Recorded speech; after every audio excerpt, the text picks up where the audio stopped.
흔히 이런 말을 하잖아요. 심파다. 그래서 심파라고 하면 좀 왠지 부정적인 느낌이 드는 것이 사실입니다.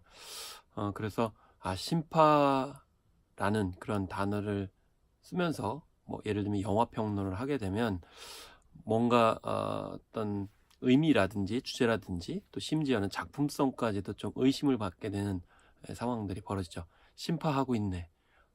심지어는 심파로 뭐 대중적인 어떤 느낌들을 자아내서 흥행을 가볍게 좀 노리는 것 아니냐 이렇게 얘기를 하기도 하는데요. 그렇다면 이런 전체적인 분위기를 보면 심파라는 것은 좀 부정적이거나 아니면 좀 낮게 평가할 때 사용되는 것 아닌가 이렇게 생각할 수 있는데요.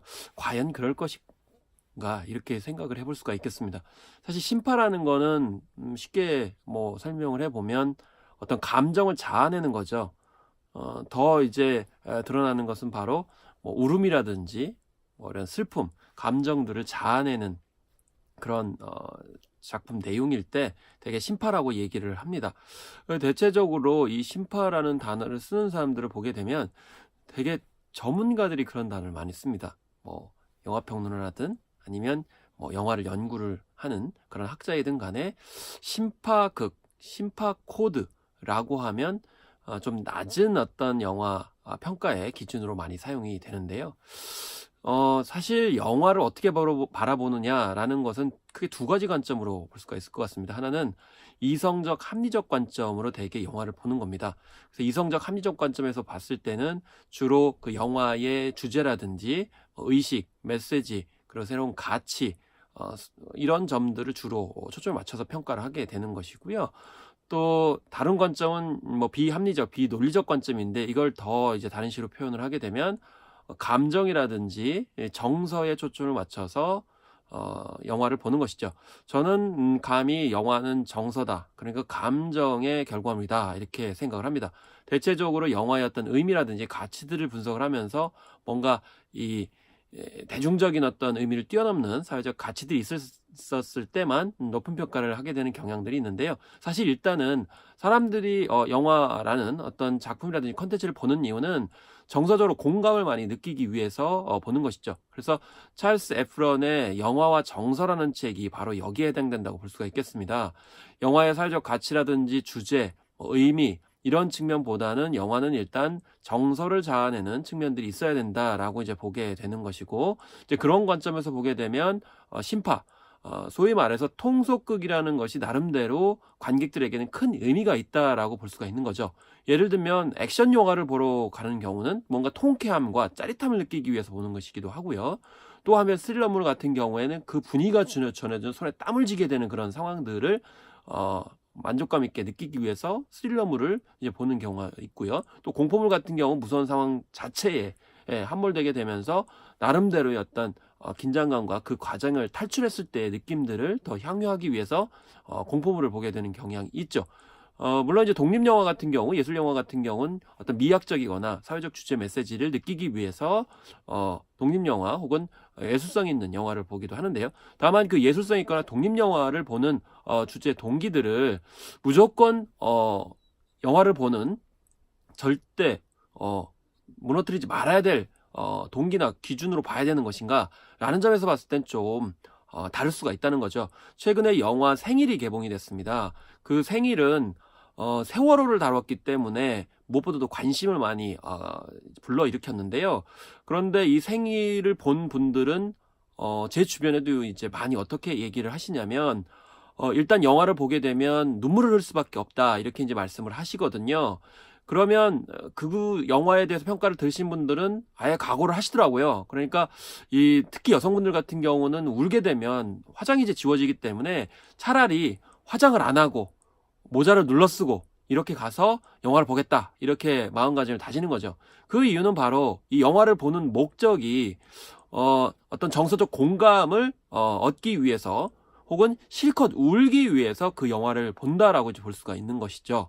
그렇기 때문에 이 생일 같은 경우에는 그 정서를 공감하게 되면 굉장히 눈물을 많이 흘리게 되는 그런 내용을 가지고 있다라는 것입니다. 세월호가 가지고 있는 어떤 사회적인 공감대가 있고 그것은 정서적인 것이 굉장히 크기 때문에 이 영화에서도 사회적 메시지나 주제보다는 그냥 감정적으로 정서적으로 얼마나 공감할 수 있는가에 초점을 맞춰서 시나리오를 쓰고 연출을 했습니다. 그래서 감정의 흐름에 맞게 적절하게 사람들이 느리지만 감정을 이입을 할 수 있도록 영화 연출을 했기 때문에 그 사회적 메시지 플러스 감정의 흐름에 따른 슬픔을 공유할 수 있는 영화이기 때문에 이 영화를 상당히 많이 보시는 것으로 볼 수가 있겠습니다. 정서에 기반을 뒀기 때문에 그 이후에 세월호가 가지는 어떤 비극성 또 사회적인 메시지, 앞으로는 다시는 그런 일이 있지 않았으면 좋겠다라고 하는 바람들을 갖게 되고요. 이후에도 그 세월호 희생 학생의 생일을 통해서 어떻게 우리가 기억을 할 것인가를 고민하게 만드는 주제의식까지도 우리가 생각을 해볼 수가 있다라는 거죠.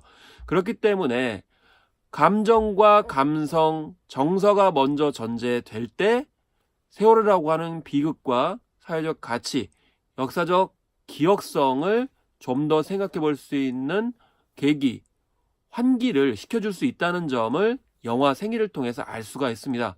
그래서 찰스 에프론의 영화와 정서는 우리가 영화를 어떤 관점으로 볼 것이냐라는 것을 생각하게 만들기도 하고요.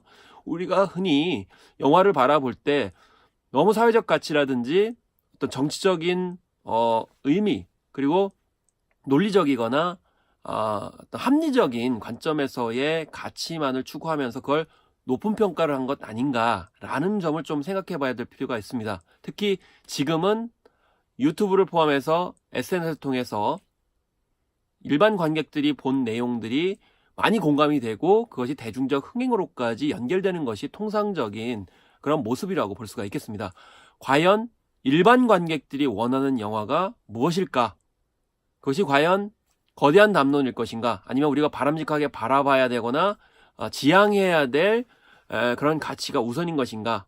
아니면 사람의 마음을 움직이고 같이 느낄 수 있고 같이 공유할 수 있는 그런 정서적인 내용이 먼저 우선인가를 찰스 에프론의 영화와 정서, 그리고 세월호를 다룬 영화 생일을 통해서 한 번쯤 생각해 볼 수가 있겠습니다. 앞으로도 영화 제작을 하든 영화 평가를 하든 그리고 추천을 하든 영화와 정서는 떨어질 수가 없다라는 것이고요. 이것은 흔히 많은 사람들이 보는 드라마에도 적용이 되는 것이기 때문에 정서를 자아내는 그런 작품들을 볼 때 심파라고 반드시 그렇게 규정하는 것이 부정적으로만 통용돼야 되는 것인지에 대해 생각을 해볼 필요가 있고요.